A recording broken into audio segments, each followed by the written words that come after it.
नमस्कार, मैं रचना शर्मा और चढ़ती कला टाइम टीवी देख रहे हैं सभी दर्शकों का स्वागत करती हूं। आप देख रहे हैं उत्तर प्रदेश के समाचार। मुख्यमंत्री योगी आदित्यनाथ आज कानपुर दौरे पर पहुंचे। सीएम योगी ने यहां पर पंडित दीनदयाल उपाध्याय सनातन धर्म विद्यालय नवाबगंज में संघ परिवार के कार्यक्रम में शिरकत की। वहीं सीएम योगी की सुरक्षा के पुख्ता इंतजाम किए गए। सीएम के दौरे के मद्देनजर यहां पुलिस आयुक्त गोबीरलाल ने कार्यक्रम स्थल में सुरक्षा इंतजामों का जायजा लिया। सीएम योगी संघ और भाजपा की अहम समन्वय बैठक में करीब 2.5 घंटे तक मौजूद रहे। इसके बाद वह वापस लखनऊ लौट गए। इस 2.5 घंटे की बैठक को 2027 के चुनावों के लिहाज से बेहद अहम माना जा रहा है। इसमें मुख्य रूप से प्रदेश के मौजूदा राजनीतिक माहौल और संगठन को जमीनी स्तर पर मजबूत करने पर जोर दिया जा रहा है। समाज के सभी वर्गों को साथ लेकर चलने की रणनीति बनाई जा रही है।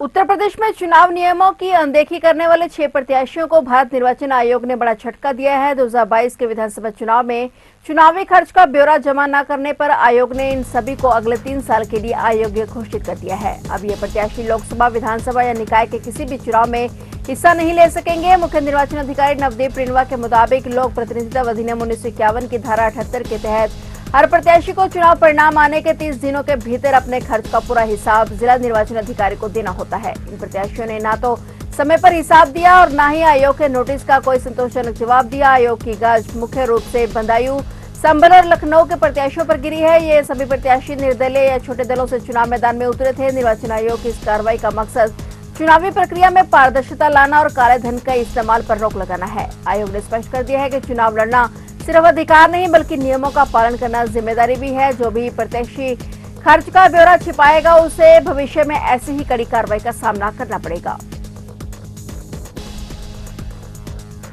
सहारा समूह से जुड़े लोगों की मुश्किलें बढ़ती नजर आ रही हैं। ओडिशा समेत कई राज्यों में ईडी के छापों में संपत्तियों के बेचने का खुलासा हुआ है। इसी तरह का और खेल होने की आशंका है। इसको लेकर तफ्तीश जारी है। जल्द कार्रवाई हो सकती है। उत्तर प्रदेश में सहारा समूह से जुड़े लोगों की मुश्किलें बढ़ सकती हैं क्योंकि समूह की संपत्तियों की बिक्री की जा रही है और इसका खुलासा ओडिशा समेत 3 राज्यों में ईडी की कार्रवाई से हुआ है। अंदेशा है कि और भी प्रदेशों की संपत्तियों को बेचा जा रहा है या फिर बेचने की कोशिश हो रही है। ईडी मामले की तफ्तीश कर रही है। जल्द कार्रवाई हो सकती है। जांच एजेंसी यूपी समेत अन्य राज्यों के शहरों में स्थित सहारा समूह की संपत्तियों के बारे में तफ्तीश शुरू कर चुकी है और अंदेशा है कि इस तरह का खेल और भी जगह पर किया जा रहा है जहां भी सहारा की संपत्तियां बेची गई होंगी। ईडी उन मामलों में कार्रवाई करेगी।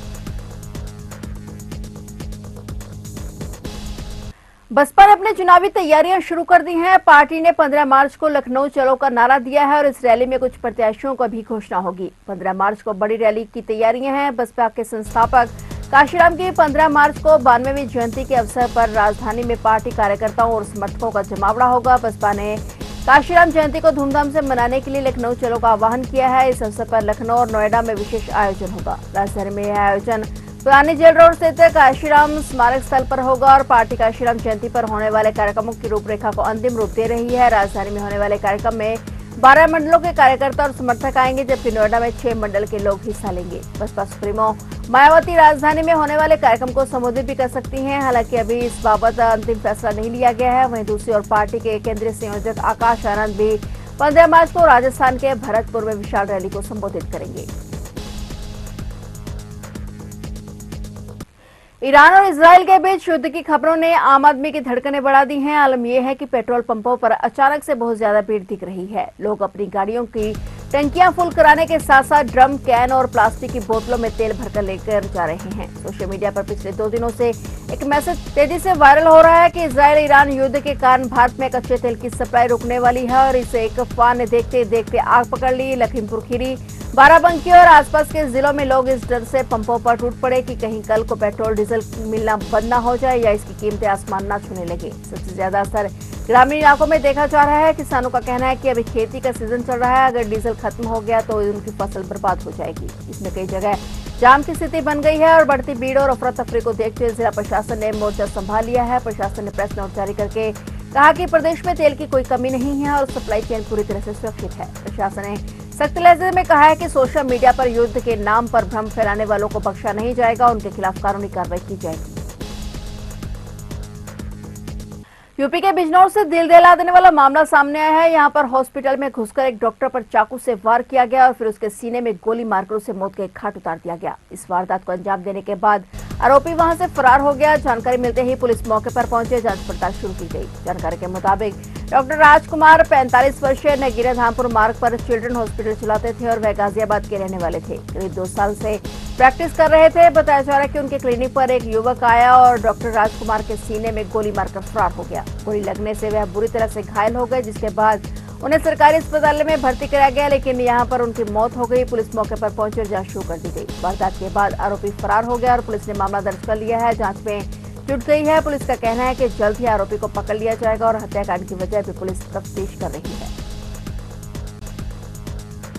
उत्तर प्रदेश के बुलंदशहर जनपद के सिकंदराबाद क्षेत्र में पुलिस और बदमाश के बीच हुई मुठभेड़ में अनिल हत्याकांड का मुख्य आरोपी दीपक पुलिस की गोली लगने से घायल हो गया। पुलिस ने आरोपी को गिरफ्तार कर अस्पताल में भर्ती कराया है। घटना के दौरान आरोपी के कब्जे से पिस्टल, बाइक और कारतूस भी बरामद किए गए हैं। जानकारी के मुताबिक 4 मार्च को होली के दिन सिकंदराबाद क्षेत्र में अनिल नामक युवक की उस समय गोली मारकर हत्या कर दी गई, जब वह मंदिर से घर लौट रहा था। इस सनसनीखेज हत्या के बाद पुलिस ने मामले की जांच शुरू की और मुख्य आरोपी दीपक की तलाश की जा रही थी। सिकंदराबाद के सीओ भास्कर मिश्रा ने बताया कि शुक्रवार तड़के इंस्पेक्टर अनिल शाही अपनी पुलिस टीम के साथ संतपुरा बम्बई के पास वाहन चेकिंग कर रहे थे और इसी दौरान मोटरसाइकिल पर सवार एक संदिग्ध युवक आता दिखाई दिया। पुलिस ने उसे रुकने का इशारा किया, लेकिन वह नहीं रुका और बाइक मोड़कर सिरोधन की ओर भागने लगा। पुलिस टीम ने संदिग्ध का पीछा किया और पीछा किए जाने पर आरोपी ने पुलिस टीम पर फायरिंग शुरू कर दी। पुलिस ने आत्मरक्षा में जवाबी कार्रवाई की, जिसमें बदमाश के पैर में गोली लग गई और वह घायल होकर गिर पड़ा और घायल बदमाश को मौके से गिरफ्तार कर लिया गया। उसकी पहचान दीपक पुत्र कृष्णपाल निवासी ग्राम जौली थाना सिकंदराबाद के रूप में हुई है। पुलिस ने उसके पास से एक पिस्टल,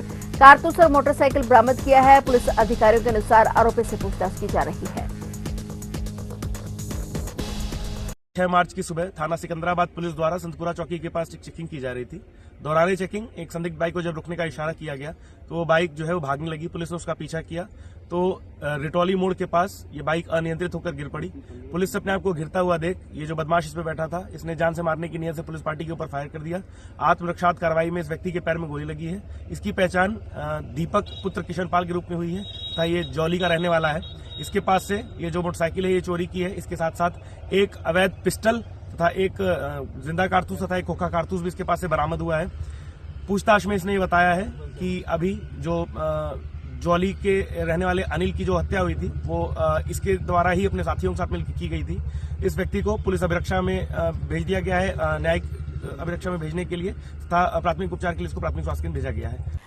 यूपी के सुल्तानपुर में पुलिस ने गोलीकांड के मुख्य आरोपी को मुठभेड़ में गिरफ्तार कर लिया है। पैर में गोली लगने से आरोपी घायल हो गया। पुलिस ने उसे अस्पताल में भर्ती कराया है। आगे की कार्रवाई की जा रही है। मामला कोतवाली देहात थाना क्षेत्र के जनऊपुर गांव का है और गांव में बच्चों के विवाद में कई राउंड फायरिंग हुई और गोली लगने से सगे भाई घायल हो गए। इनमें मोहित सोनकर की मौत हो गई, जबकि उनके भाई मंगल सोनकर का इलाज लखनऊ में चल रहा है। पुलिस ने मुख्य आरोपी दीपक सोनकर को गिरफ्तार कर लिया है। पूछताछ के बाद पिस्टल बरामद की गई और पुलिस आरोपी को लेकर गांव पहुंची थी और यहां पर छप्पर में रखी पिस्टल निकालकर आरोपी ने भागने की कोशिश में पुलिस टीम पर फायरिंग ठोक दी। जवाबी कार्रवाई में पैर में गोली लगने से दीपक घायल हो गया। उसे पुलिस ने हिरासत में लेकर मेडिकल कॉलेज पहुंचाया। यहां पर उसका इलाज जारी है। पुलिस अन्य आरोपियों की तलाश में संभावित ठिकानों पर दबिश दे रही है। मामले में आगे की विधिक कार्रवाई जारी है।